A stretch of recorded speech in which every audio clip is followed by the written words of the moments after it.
रात का समय था। आसमान में काले बादल ऐसे तैर रहे थे मानो किसी ने पूरी दुनिया पर स्याही उड़ेल दी हो। हवा में ठंडक थी, लेकिन उस ठंडक के पीछे एक अजीब डर छिपा था। उत्तर भारत के एक छोटे से पहाड़ी गांव रायगढ़ में लोग सूरज ढलते ही अपने घरों के दरवाजे बंद कर लेते थे। उस गांव के बारे में एक खौफनाक कहानी मशहूर थी। लोग कहते थे कि आधी रात के बाद गांव की पुरानी सड़क पर एक 1.5 फुटिया लड़का दिखाई देता है। उसका कद मुश्किल से 1.5 फुट था, चेहरा किसी बच्चे जैसा, लेकिन आंखें बिल्कुल काली। उनमें इंसानियत नहीं, सिर्फ मौत दिखाई देती थी। जो भी उसे देख लेता वो फिर पहले जैसा नहीं रहता था।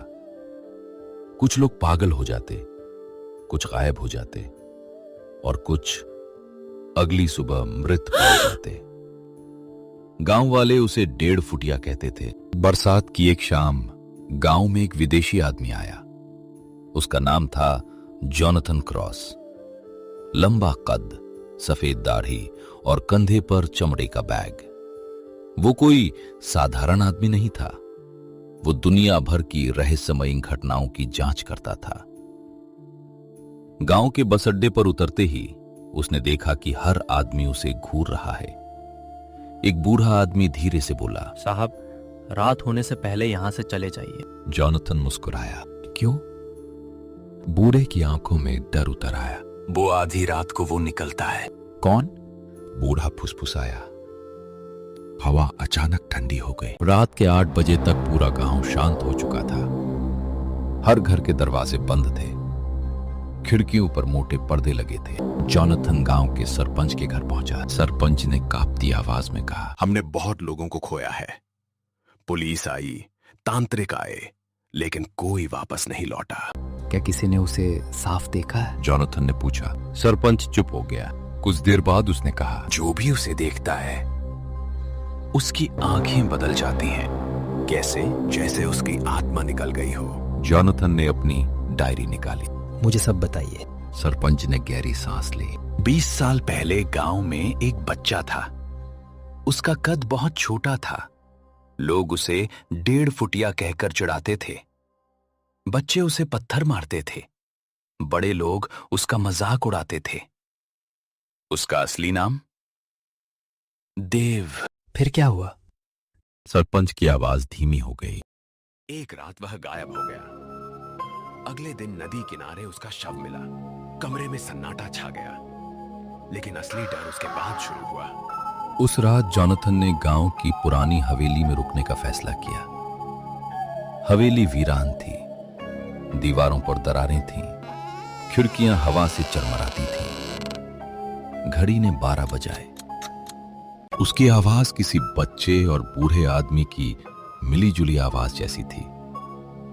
फिर अचानक उसकी आंखों से काला तरल बहने लगा। जॉनथन भागने लगा। वो सीढ़ियों से नीचे दौड़ा, लेकिन हवेली का दरवाजा गायब था। हर तरफ सिर्फ अंधेरा था, और उस अंधेरे में छोटे छोटे कदमों की आवाज गूंज रही थी। सुबह गांव वालों ने हवेली का दरवाजा खोला। जॉनथन जिंदा था, लेकिन उसकी हालत बदल चुकी थी। उसकी आंखों के नीचे काले निशान थे। वो लगातार एक ही बात दोहरा रहा था, वो मुझे देख रहा है। सरपंच डर गया। अब ये भी खत्म हो जाएगा। लेकिन जॉनथन अचानक शांत हो गया। उसने धीरे से कहा, वो सिर्फ भूत नहीं है, वो बदला है। क्या मतलब? किसी ने उसे मारा था। पूरा कमरा शांत हो गया। सरपंच का चेहरा पीला पड़ गया। जॉनथन ने गांव के पुराने रिकॉर्ड खंगालने शुरू किए। उसे पता चला कि देव की मौत दुर्घटना नहीं थी। उसे गांव के कुछ लोगों ने पीट पीट कर मार डाला था, क्योंकि लोग उसे अपशकुन मानते थे। उस रात गांव के 5 आदमी उसे जंगल में ले गए थे, और वापस सिर्फ 4 लौटे। पांचवां आदमी अगले दिन मृत मिला।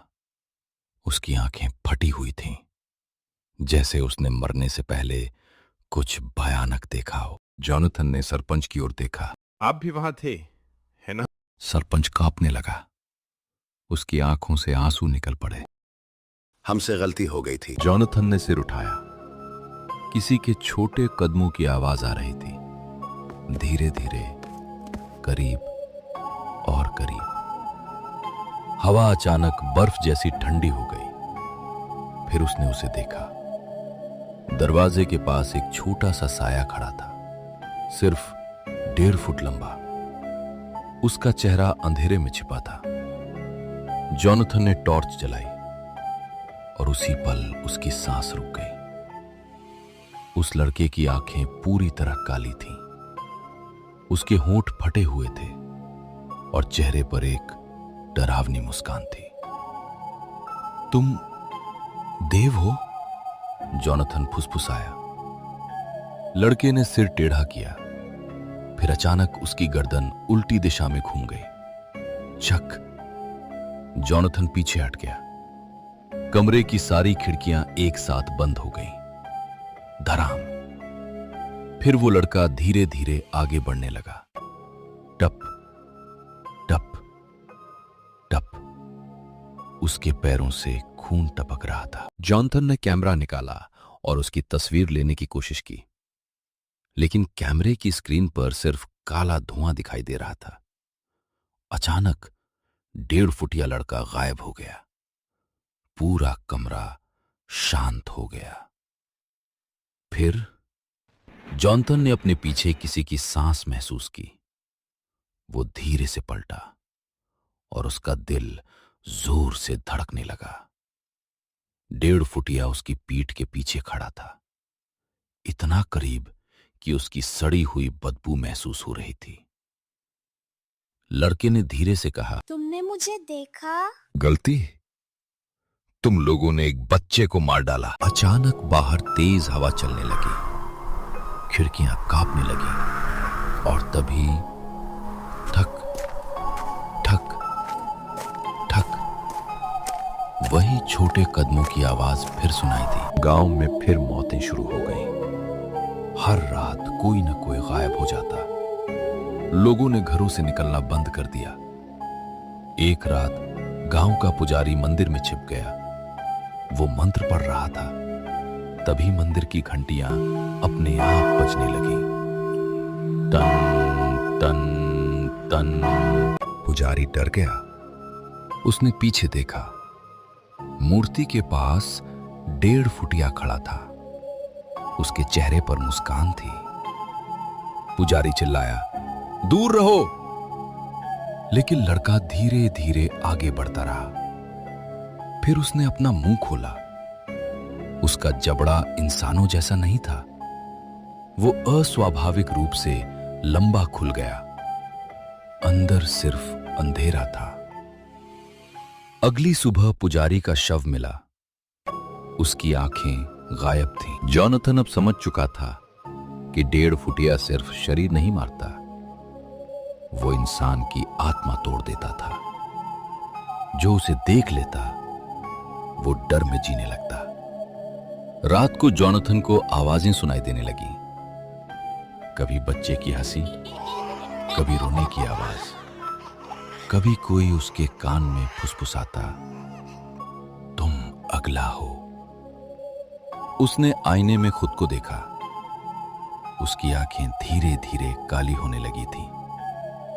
उसे महसूस हुआ कि शाप अब उसके अंदर। गांव के पीछे एक पुराना जंगल था। लोग कहते थे कि देव की आत्मा वहीं बंधी हुई है। जॉनथन आधी रात को अकेला जंगल पहुंचा। बारिश हो रही थी। पेड़ों के बीच अजीब आवाजें गूंज रही थीं। अचानक उसे एक पुराना कुआं दिखाई दिया। कुएं के पास छोटे छोटे पैरों के निशान थे। जॉनथन ने टॉर्च अंदर डाली और उसकी चीख निकल गई। कुएं के अंदर दर्जनों शव पड़े थे, सड़े हुए, कई साल पुराने। सभी की आंखें गायब थीं। तभी पीछे से आवाज आई। तुम सच जानना चाहते थे? जॉनथन पलटा। 1.5 फुटिया उसके सामने खड़ा था। इस बार उसका चेहरा साफ दिखाई दे रहा था। वो सचमुच एक बच्चा था, डरा हुआ, टूटा हुआ, लेकिन उसकी आंखों में नफरत चल रही थी। देव ने धीरे से कहा। उन्होंने मुझे बहुत दर्द दिया। उसकी आवाज सुनकर हवा कांपने लगी। मैं मरना नहीं चाहता था। जॉनथन ने धीरे से पूछा, तुम लोगों को क्यों मार रहे हो? देव की मुस्कान फैल गई, क्योंकि अब उन्हें भी डर महसूस होगा। अचानक जंगल में चीखें गूंजने लगी। पेड़ों के पीछे दर्जनों साए दिखाई देने लगे। वे उन लोगों की आत्माएं थीं जो मर चुके थे। जॉनथन पीछे हटने लगा, लेकिन देव ने उसका हाथ पकड़ लिया। उसका स्पर्श बर्फ जैसा ठंडा था। अब तुम भी हमारे साथ रहोगे। गांव में तूफान आ चुका था। आसमान में बिजली चमक रही थी। जॉनथन समझ चुका था कि अगर देव की आत्मा को रोका नहीं गया तो पूरा गांव खत्म हो जाएगा। सरपंच रोते हुए बोला, हम क्या करें? जॉनथन ने कहा, जिस जगह उसे मारा गया था वहीं उसका अंत होगा। गांव के कुछ लोग उसके साथ जंगल गए, लेकिन रास्ते में एक एक करके लोग गायब होने लगे। सिर्फ चीखें सुनाई देती और फिर सन्नाटा। आखिर में सिर्फ जॉनथन और सरपंच बचे। वे उस जगह पहुंचे जहां देव को मारा गया था। जमीन पर अभी भी पुराने खून के निशान थे। अचानक हवा में बच्चे की हंसी गूंजी। फिर अंधेरे से 1.5 फुटिया बाहर आया। इस बार उसकी आंखों से खून बह रहा था।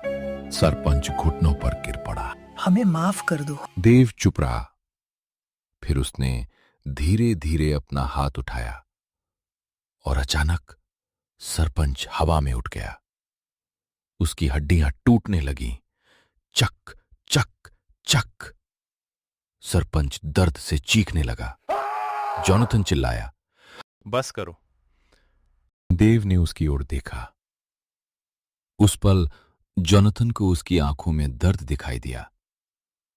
सिर्फ नफरत नहीं, अकेलापन भी। जॉनथन धीरे से बोला, तुम राक्षस नहीं थे, लोगों ने तुम्हें बनाया। देव की आंखों से काला आंसू बहा। कुछ सेकंड के लिए उसकी शक्ल सामान्य बच्चे जैसी हो गई, लेकिन तभी जंगल में चीखें गूंज उठीं। मर चुकी आत्माएं उसे वापस अंधेरे में खींचने लगीं। देव दर्द से चिल्लाया। जॉनथन समझ गया, ये आत्माएं उसे छोड़ना नहीं चाहती। उसने आग जलाई। पूरा जंगल रोशनी से भर गया। आत्माएं चीखने लगीं। देव की आकृति धीरे धीरे धुएं में बदलने लगी।